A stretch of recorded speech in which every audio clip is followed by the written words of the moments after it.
what is the use of the skeleton? So your hand, if you go like this, and if you let your wrist release, then the hand comes here. The finger naturally curls. Right? And then in this position, you see your curled finger, there's a lot of leeway for movement without disturbing the natural curledness. Later on, you'll learn to do this. Later on, you'll learn to play like this as well. But as a starting point, that natural curledness is a great place to start.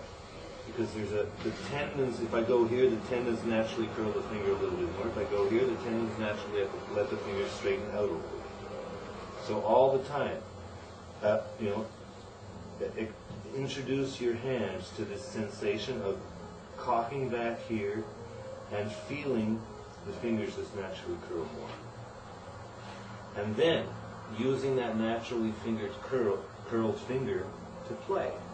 So I get to the bottom of the key without disturbing this. It's like a deck of cards. It's like a house of cards.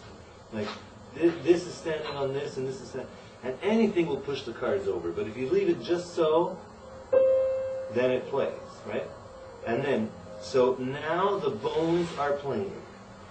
So, like I said before, skeletality. The first thing I do with skeletality is I teach someone.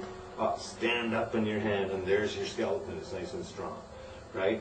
The next step is to have a floating assembly of bones that just barely has contact with the key, so that there's no longer pressure in, which may make that happen, or may make this happen, or whatever. But there's just a certain amount of contact, a certain amount of muscular effort that just confirms that this wonderful, slightly curled, slightly malleable without becoming unstable arrangement of the finger to the key is possible. There, you see? So you can always roll in. You can always come out, but not so far that the finger, see? So you can always roll in. And you see, as long as you're rolling in here, you're feeling the relationship of the bones of your finger and your hand, right? So the muscles are not constraining anything. And then it's possible to actually play a note like that. There, you see? And again, you see? So you see the thing I'm doing, I'm supporting here. I'm supporting that knuckle, but it's not rigid supported, it's just there. Right? That's it. So your tendency to want to dive, to make the wrist do that, in order to, but then your wrist is into its stiff position, foreign for you. This is very foreign for you. Right? Yeah. So it's in slow motion. It's, that. Now I imitate. You see, like I said yesterday, it's not muscles cocking my wrist back. It's just inertia. Now, of course, what I did here, when I do it in slow motion, okay, the muscles actually do cock it a little bit, but it's imitating that, it's just a waving kind of thing, and it's the inertia of the hand that leaves the hand, under the arm when the arm's going up, and above the arm when the arm's going down. And then I get to here, and my finger curls, and that's right. You see? Now you have curled, functional contact with the key. You can go here, that's right. You see, you're beginning to sense how the joints can stay functional by maintaining their ability to curl a little more, a little less, rather than losing it completely by, right? Yeah, okay. And as soon as you go into your wrist being stiffer and a little higher, you lose the fundamental differentiation between wrist and hand. So the hand needs to find its power, and the power needs to be based on skeletal alignment rather than on muscular effort. That's it.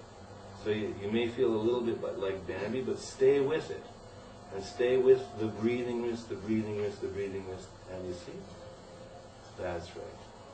And then, the next step would be to maintaining contact here, then to play another note. You stiffen your finger to maintain contact. Maintain malleable functional contact. Functionality means the angles are keeping you stable, even as you move. Right? I'm here, but I'm stable. And then I get one more finger in. And I don't lose anything here. That's right. And you can do it going up or going down. See? And just maintaining that curved relationship of finger to key.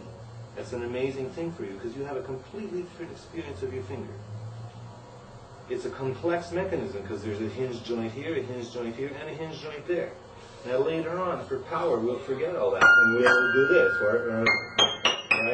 right? We'll forget it. But for fine, right? For fine work, it's going to be very useful to have all those hinge joints functional. But they can only be functional when the wrist is not trying to take over their work. Yeah? So you're on your third now and play your second finger. That's right. Now stay on your third. Lift your second again. And try even something like this. That's right. So you see, we're learning skeletality. As long as your wrist is breathing like this, now there's a certain muscular effort to put the key in, but basically it's the skeleton doing it. You have a fundamental differentiation between the movement of the finger and the effort in the finger and the wrist, which is doing something else. The wrist is not playing the note.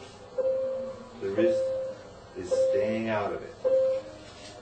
And by having it move and breathe as you play, try that with another finger. Stand on this one and try it. That's it. That's right. That's right. That's it. So this wrist is out of it. By having it move, you force it to not interfere with where it has no business. It's doing its job. The finger is now free to experience a completely new way of doing its job. It's really like a baby learning to move. What?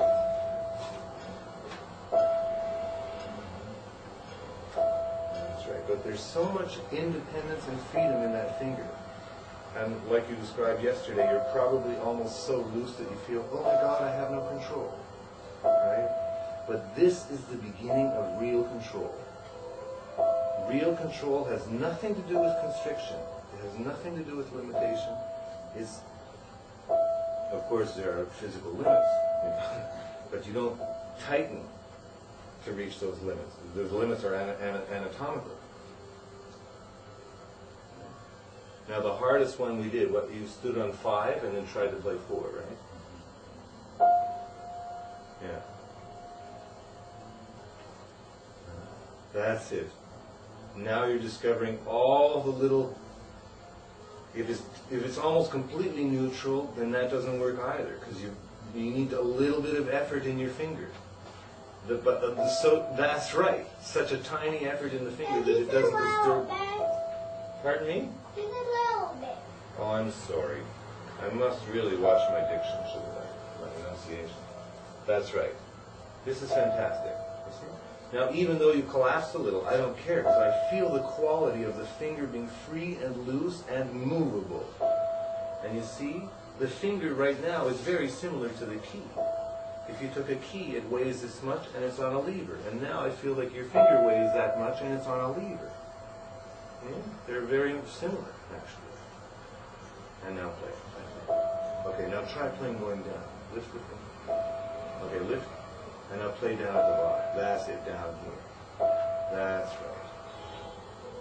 So it's a kind of a therapy. Because you're learning the independence of the fingers from the wrist. The movability of the fingers. The functionality of the fingers. And now stand on 4. Stand on 4 and play 5. That's right. And you see your knuckles are now totally there. You see the difference from what you were doing before?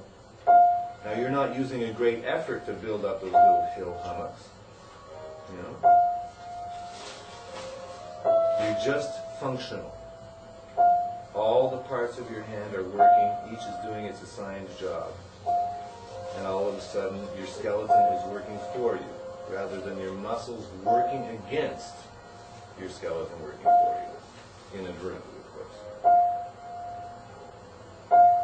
Yeah. You see? I sense this fantastic organism, this skeleton that comes down here, and then there are muscles wrapped around, and the whole thing is, it's like you're wrapped in something and you're going through the tube. into the piano. Like there's a tube there, and you go through it to get into the piano, and then you just manipulate.